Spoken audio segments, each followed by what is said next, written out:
What are we doing here, guys? جانیش که و هفکاریاتی مکاله کلینا FBI ری و جس دگل بر پرسا دادبارا نافچه کلیر تیتا تکدان دمک چا جس به شوه که هویتی تیتا کشتن.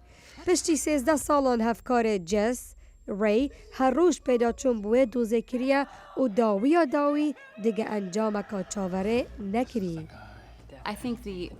از دبیجم کرکتر من جس جنه گلکی کیف خوشه و یا بشوشه کیف آویج کاری ویده جلو برگن جان دیگه برخواه کچک جان هیا و مالا خو هیا و هرچنده میره وی کوچا داوی کریه وی کاریه آرامیه که دجیانا خدا درست بکه دگل کچا خواه و ببردوامی جیانا که خوش بریوه ببه. جولیا گود گلک آستنگ هبون و دلتنگی لدمه تومار کرنا فیلمی جبر کوچیرو که فیلم گلک یا تاری و دلتنگه تشتک آسان لدمه فیلم چکرنه نبو. جولیا رابرتس حتی نها رولک حسا گران نلیزید فیلمکی ده لیجبر کو گلک سالا کار اکتریه دکه و کاری بشیوه که جوان بشه خواه فیلمی پیشکش بکد. رابرتس کار دگل در هنر بلی ریکر و لسر کرکتر خواه وک جس نویسیه. Jess is barely functioning. پشتی که جاجس هاتیا کشتن او بزوری جان دیکه دیچی روکامه دا هفکاره و رای آرمانجا که اوجی اوا گویج روشا های رزگار بکه جبرکو به هر شوه هایی وی خلط یکر بو و او لهم بر روشا و خطاوان بارد بینه.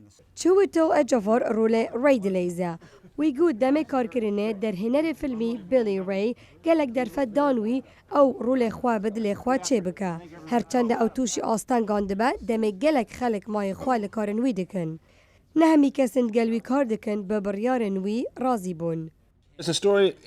چیروک دبیجه کرکتری من رید دچه باجار لوس انجلس کار بکه و لور راستی دوزه که کشتنی دبه لیجبو جیب جی کرنا و دوزه او پیدوی لیکولین زوره تا هفکارین ویجی که 13 سالان او به بردوامی و دوزه دبه ویجا انجام و دبه انجام که گلگی تبلیه و خلق ده به ماتمایی بمینه. بنگه ها فیلم سرنج راکیش امریکی Secret in Their Eyes او رومانه که سال 2005 به ناو نیشانا El Secreto de Su Ojos آنکو رازند چاوی ئەواندا یا نویسکار ارجنتینی ادواردو ساچری.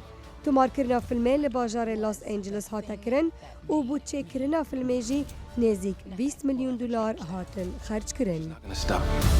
He can quit his job, he can change his name, he can dump his car.